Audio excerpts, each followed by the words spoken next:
राधे राधे। क्या आप जानते हैं कि बैसाख मास को धर्म, पुण्य और मोक्ष का मास कहा जाता है। आज हम आपको सुनाने जा रहे हैं बैसाख मास का अध्याय 6, जो आपके जीवन में सकारात्मक ऊर्जा, शांति और आध्यात्मिक बल लेकर आएगा। इस अध्याय में छुपा है ऐसा ज्ञान जो आपके पापों का नाश कर सकता है और पुण्य का मार्ग खोल सकता है। तो आइए इस पवित्र कथा को ध्यानपूर्वक सुनें और जीवन में उसका सार उतारें। नारद जी कहते हैं कि हम एक ब्राह्मण और छिपकली का इतिहास कहते हैं। प्राचीन काल में हेमांग नाम का एक राजा इक्ष्वाकु वंश में हुआ है।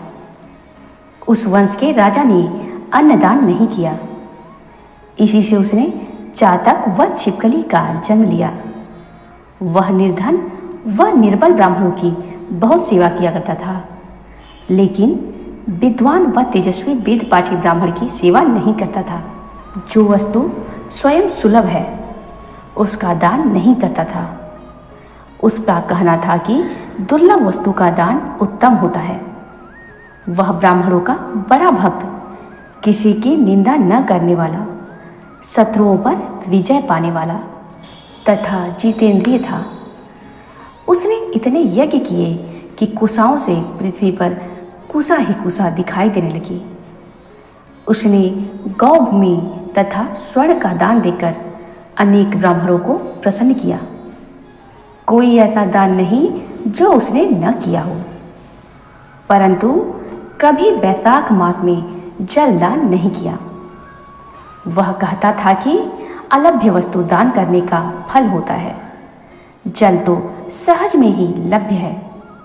अतः वह राजा लूले, लंगड़े, अंधे और जीविकाहीन ब्राह्मणों की सेवा किया करता था, किंतु वेद पाठी, तत्वज्ञानी और ब्रह्मवादियों की पूजा नहीं करता था। वह कहता था कि विख्यात ब्राह्मणों की सेवा तो सब ही करते हैं। अनाथ, अनपढ़, लूले, लंगड़े और दरिद्रियों की दुर्गति है और यही दया के पात्र हैं। इस दोष के कारण 3 जन्म तक उसको चातक की योनि मिली। फिर 1 जन्म गिद्ध बना। फिर 7 जन्म कुत्ते की योनि मिली। फिर एक राजा के महल में छिपकली योनि में उत्पन्न हुआ। इस प्रकार उस राजा को मिथिलापुरी के राजा श्रुति कीर्ति के घर में छिपकली बनकर द्वार की चौखट पर कीड़ों का भक्षण करते हुए 87 वर्ष बीत गए। एक समय श्रुति देव ऋषि भूखे प्यासे दोपहर के समय मार्ग में थके हुए मिथिलापति के घर आए। ऋषि को देखकर राजा ने खड़े होकर उनका आदर सत्कार किया, मधुपर्क आदि करके उनका पूजन किया और उनके चरण धोकर अपने माथे पर उस जल को छिड़का। दया योग से उस जल की एक बूंद छिपकली पर भी जा पड़ी। जल की बूंद पड़ते ही उनको अनेक योनियों के जन्म का ज्ञान हो गया और वह हाय हाय कर कहने लगा कि हे ब्राह्मण देवता, मेरी रक्षा करो, मेरी रक्षा करो। छिपकली के ऐसे वचन सुनकर ब्राह्मण को बड़ा आश्चर्य हुआ और वह कहने लगे कि तू कौन है और क्यों इतना विलाप करता है? तू अपना सब वृतांत कह, मैं अभी तेरा उद्धार करूंगा। ऋषि के ऐसे वचन सुनकर वह छिपकली कहने लगी, हे ब्राह्मण, मैं इक्ष्वाकु कुल में उत्पन्न हुआ वेद शास्त्र का ज्ञाता था। मैंने अनेकों गौदान और यज्ञदान तथा बहुत से कुएं, तालाब और बावड़ी बनवाई, अनेकों दान दिए और धर्मपूर्वक राज्य भी किया, तो भी मुझे स्वर्ग न मिला। 3 जन्म तक चातक और 7 जन्म तक कुत्ते की योनि में रहा। अब इस छिपकली के योनि में हूँ। यह राजा आपका चरणोदक छिड़क रहा था, उसकी एक बूंद मुझ पर गिर गई, जिससे मुझे पूर्व जन्मों का वृत्तांत स्मरण हो आया है और अनेक पाप नष्ट हो गए। मुझको 28 जन्म तक छिपकली की योनि भुगतनी पड़ेगी, सो मैं इन जन्मों से डरता हूँ। अब आप कृपा करके कहिए कि मेरी यह दशा कैसे हुई। तब ऋषि ने अपने ज्ञान चक्षु द्वारा सब कुछ जान लिया और कहने लगे कि मैं तुम्हारी योनि का कारण जानता हूँ। तुम ध्यान देकर सुनो। तुमने भगवान के प्यारे बैसाख मास में कभी जल दान नहीं किया। तुमने जल सुलभ जान यह समझ लिया कि यह तो बिना मूल्य ही मिलता है, और धूप व मार्ग के प्यासे ब्राह्मण को जलदान नहीं दिया। महात्माओं की अवज्ञा इस लोक और परलोक दोनों में दुखदाई है।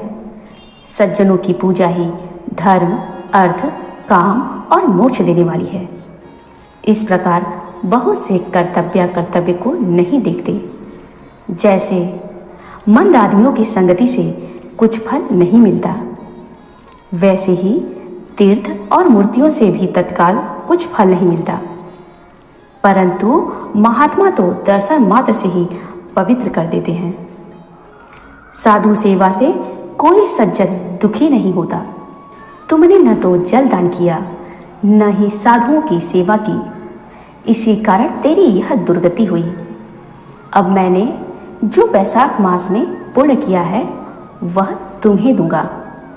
उसी के फल से तुम्हारी शांति होगी। इससे तुम्हारे भूत, भविष्य, वर्तमान तीनों कालों के कर्मों के संस्कार दूर हो जाएंगे। यह कह ऋषि ने जल स्पर्श कर एक दिन के बैसाख स्नान का फल उसको दे दिया। जल के छींटे लगते ही वह सब पापों से मुक्त होकर दिव्य रूप हो छिपकली का रूप त्याग कर नमस्कार कर आज्ञा लेकर स्वर्ग को चला गया और 10,000 वर्षों तक सुंदर भोगों को भोग कर इक्ष्वाकु वंश में ही महाप्रभावशाली काकुत्स नाम से उत्पन्न हुआ और 7 द्वीप तक पृथ्वी का राज्य करने लगा। हरि ओम तत्सत। अगर आपको ये कथा प्रेरणादायक लगी हो तो इस वीडियो को लाइक करें, अपने मित्रों और परिवार के साथ जरूर शेयर करें और ऐसी ही और पवित्र कथाओं के लिए हमारे चैनल को सब्सक्राइब करना न भूलें। हर रोज एक नया अध्याय, हर दिन एक नई दिशा। जय श्री हरि, जय श्री हरि। जो इस कथा को श्रवण करे, भगवान विष्णु उसकी हर मनोकामना पूर्ण करे, उसका कल्याण करे।